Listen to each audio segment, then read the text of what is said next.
auxquels nous appelons, qui font l'effort d'être avec nous aujourd'hui. Ça mérite d'être salué. Donc déjà, commençons par nous féliciter nous-mêmes d'être ici, parce qu'on a raison d'être ici. Les précédents orateurs ont déjà presque tout dit sur les raisons pour lesquelles il fallait défiler aujourd'hui. Je ne vais pas redévelopper le caractère plus que toxique et nocif donc des politiques menées. Juste un mot, parce que la FSU, c'est d'abord et avant tout même la fonction publique.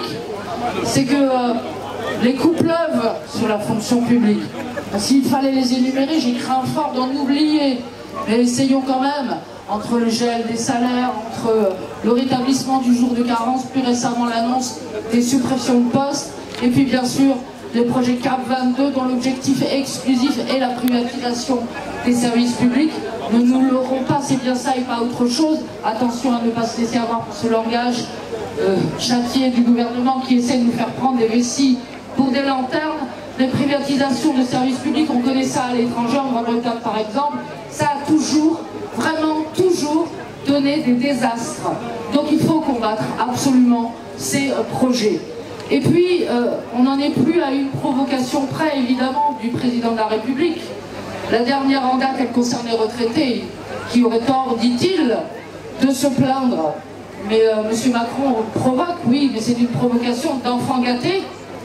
C'est une provocation d'enfant gâté qui n'a jamais eu besoin de se battre pour avoir un niveau de vie décent, pour avoir un logement décent, pour avoir un emploi. Alors il va dire aux chômeurs également qu'il faut juste traverser la rue. Stop! Ça suffit. Dans sa bulle à lui, peut-être, en effet, dans ses réseaux à lui, dans son monde à lui, il suffit peut-être de traverser la rue et encore, même peut-être pas la rue. Mais non, dans la vraie vie, les choses sont très différentes. Et dans la vraie vie, c'est de 90% de la population. Hein. Il faut des services publics. Et il faut des services publics forts. Il faut des services publics efficaces. Pourquoi? Parce que seuls les services publics permettent à toute la population d'accéder aux besoins fondamentaux. Est-ce que nous pourrons, est-ce que la population réunionnaise pourra financer elle-même l'éducation de ses enfants, financer elle-même les soins, éventuellement dans un hôpital qui serait privatisé? Est-ce que la population pourrait se passer du service de Pôle emploi pour trouver un emploi, de la justice, etc., des collectivités? Non, évidemment que non.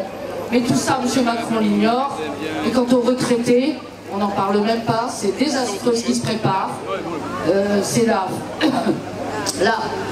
création d'une génération de retraités pauvres. On est vraiment dans une immense marche arrière. Et alors on nous avait vendu il y a presque un an et demi le nouveau monde, mais ce nouveau monde il est plus que périmé. Il s'appelle Thatcher, il s'appelle Reagan, il a montré ses limites il y a déjà 40 ans, et aujourd'hui nous on nous le joue. Ben non, ça marche pas comme ça. Alors continuons à lutter, oui, parce qu'il le faut impérativement. Merci à tous. Merci camarades.